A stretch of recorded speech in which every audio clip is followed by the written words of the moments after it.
সংযুক্ত আরব আমিরাতের শারজাহ থেকে আসা বাংলাদেশ বিমানের একটি ফ্লাইট থেকে 12 কেজি স্বর্ণ জব্দ করেছে কাস্টমস কর্মকর্তারা। আটক করা হয়েছে একজনকে। আরো জানাতে যোগ দিচ্ছেন আজহার উদ্দিন শিমুল।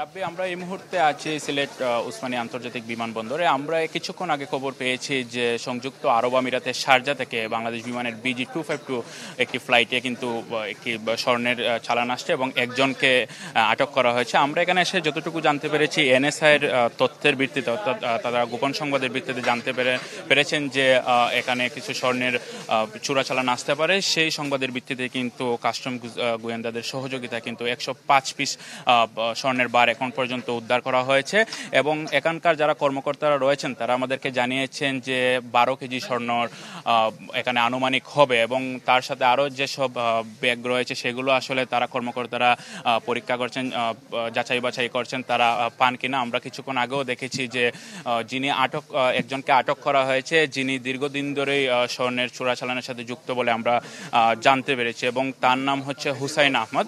এবং গতকাল রাতেই কিন্তু শারজাহ থেকে ফ্লাইটটি আসে এবং বাংলাদেশ সময় 8টা 31 সিলেট ওসমানী আন্তর্জাতিক বিমানবন্দরে কিন্তু এটা অবতরণ করে। সিলেটে আসলে দীর্ঘদিন